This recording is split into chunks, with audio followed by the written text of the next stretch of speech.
In September 2024, Apple sold millions of iPhone 16s on a promise they couldn't deliver. The AI revolution they'd marketed as Apple Intelligence was mostly smoke and mirrors, a colorful redesign with no substance underneath. For a company built on trust, it marked the beginning of something darker, the unraveling of Tim Cook's Apple. The tech world operates on a simple thesis now. Your AI determines your survival. Google's CEO calls artificial intelligence more profound than fire or electricity. Microsoft envisions unprecedented abstraction. We are delivering today the iPad, the new iMac, the iPod, iPhoto, MacBook Air, iTunes. It's a revolutionary moment. Zuckerberg hemorrhages billions recruiting elite researchers, predicting that within 18 months, AI will author most code advancing Meta's models. Big tech's obsession makes sense. Whoever dominates large language models controls the future. These CEOs stake hundreds of billions on data centers and talent wars. Then there's Apple, conspicuously silent while OpenAI launched ChatGPT and Google refined Gemini. For Apple devotees and CEO Tim Cook, this silence caused no alarm. Cook hadn't built a $3 trillion valuation by rushing products to market. The playbook: observe competitors, then execute flawlessly. Everyone expected identical treatment for AI. Since ChatGPT's mainstream explosion in 2023, fans waited. WWDC 2023, Apple's annual hype machine, seemed the obvious moment. Instead, fans received standard iOS updates and the random Apple Vision Pro. Not AI, not the force Google's CEO called more profound than fire or electricity. By June 2024, fans were starving for any AI morsel from Cupertino. The presentation cycled through product updates: Vision OS, iOS, macOS, Watch OS. Still no AI mention. Just as the event seemed to conclude, Tim Cook appeared on screen. He finally addressed AI. Except it wasn't merely AI anymore. Apple Intelligence had arrived. The feature roster impressed. AI writing assistants, generated emojis, photo editing, notification summaries. Visual intelligence would identify objects through your camera, but everyone fixated on the crown jewel: a completely reimagined AI-powered Siri. This mattered enormously. Since 2010, Siri had promised the future. That novelty quickly faded. After 15 years, Siri had barely evolved, struggling with elementary functions, frequently misunderstanding commands. Apple's flagship commercials demonstrated new capabilities. Siri, what's the name of the guy I had a meeting with a couple of months ago at Café Grinnell? Siri would respond instantly, locate addresses buried in messages, excavate ancient documents, identify people in years-old photos. New contextual awareness meant an actual assistant in your phone. When stumped, it would defer to ChatGPT, securely without compromising data. Apple made this the primary selling point for the iPhone 16. Only Pro models and the 16 series would access Apple Intelligence. Better yet, fans wouldn't wait long. October release was mere months away. So how did it unfold? October 2024. Photo cleanup and audio transcription worked intermittently. Writing tools arrived, but other companies had already implemented them. Visual intelligence actually relied on Google and ChatGPT, literally using Apple's primary competitor. Numerous features were absent. Genmoji wouldn't release until December. Priority notifications arrived March 2025. Notification summaries came day one, but hilariously broken. One from Apple News read, "Luigi Mangione shoots himself. Syrian government falls." Neither was true. Apple disabled it immediately. All forgivable if AI Siri worked, but that feature, the one selling millions of iPhones, was nowhere to be found. They'd only released the colorful redesign for activation. All looks, zero substance. If you made it this far in the video, please like and subscribe to the channel so we can continue to bring you quality content on the market. December 2025. Improved Siri still hasn't released. Apple now projects 2027 rollout, 3 years after they sold phones promising it would work. Shareholders filed lawsuits. Loyal fans felt betrayed. iPhone 16 buyers received essentially nothing. The iPhone 15 was virtually identical. For casual fans, this was unexpected, but for attentive observers, this represented another chapter in a lengthy disappointment saga. Apple's AI catastrophe was merely the latest symptom of a deeper disease. For years, Cook had been chasing moonshots while ignoring fundamentals, nowhere more visible than Apple's most spectacular waste, the car that never was. Steve Jobs laid groundwork. He created magnificent products, worked brand magic, established perfect foundations for Cook to scale. Since taking over, Apple's valuation soared. from $300 billion to $3 trillion.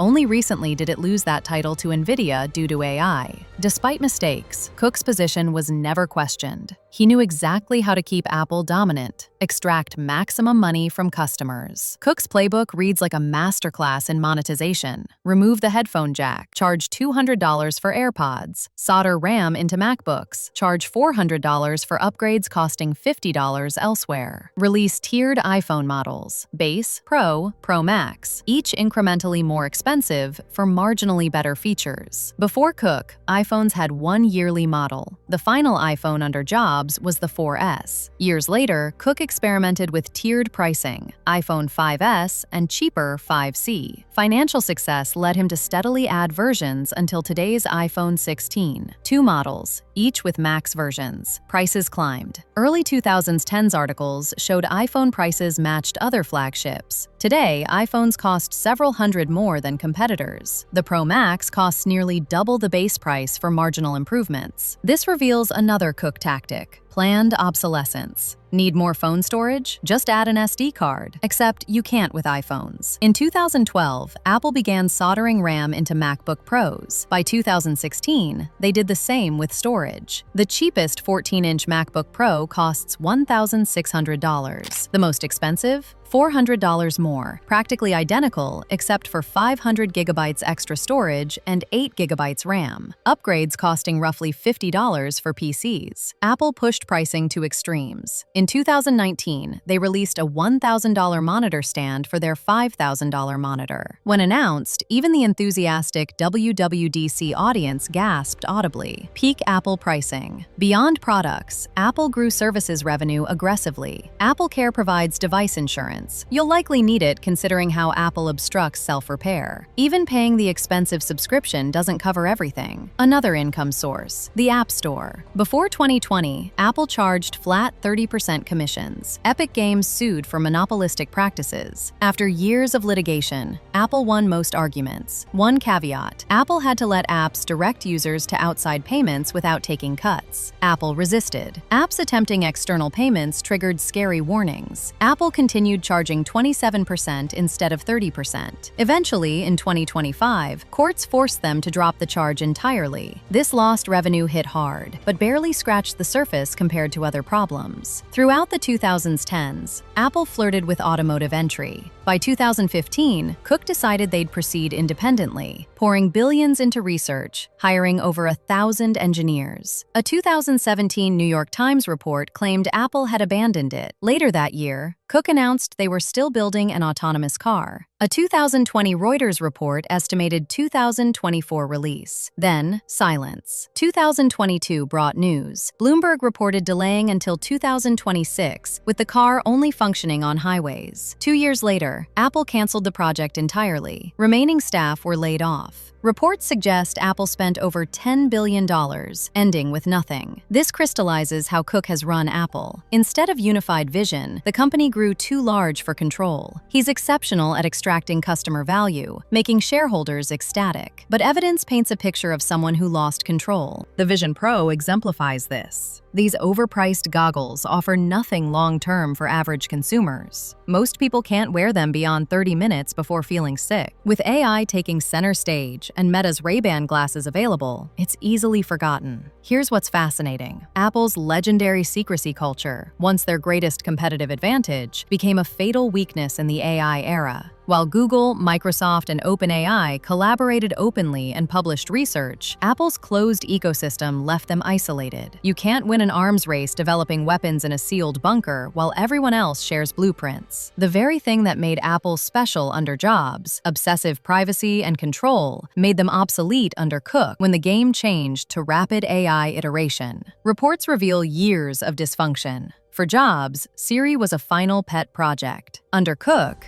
an executive named Robbie Walker managed day-to-day operations with far less pressure than other divisions. Development crawled. As the AI revolution unfolded, years of inaction exploded in Apple's face. What could have been Siri's future was making competitors billions. At WWDC 2024, when Apple showcased Siri's supposed new features, nobody was more surprised than engineers actually building it. Much of Siri's AI intelligence was completely fabricated in demos. Engineers were nowhere near finished. They hadn't even tested it, yet there it was in marketing materials. Release was 2 months away, and they had essentially nothing.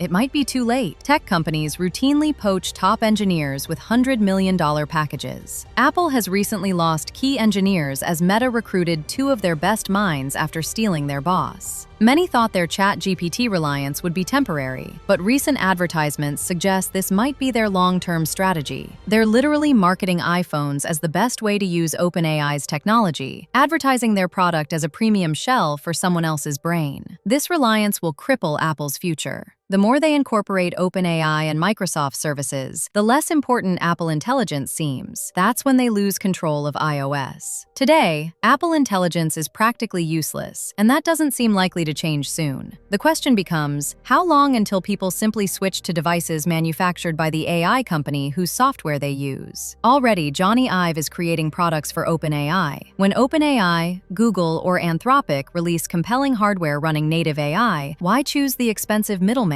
With everyone banking on AI, Apple is too far behind to compete. Years of stagnation left them unprepared, and the company is so internally divided that change comes glacially slow. The question isn't whether Apple can recover, it's whether they'll recognize the crisis before the autopsy report is written. Cook built a $3 trillion empire extracting value from yesterday's innovations. But in tech, yesterday's money doesn't buy tomorrow's survival. While Apple counts its cash, OpenAI, Google, and Meta are building the future. And when that future arrives, Apple might find itself making beautiful hardware for someone else's AI, a premium shell for another company's brain. At Market Media, your opinion matters to us. Share your story in the comments below. Don't forget to subscribe and like the video.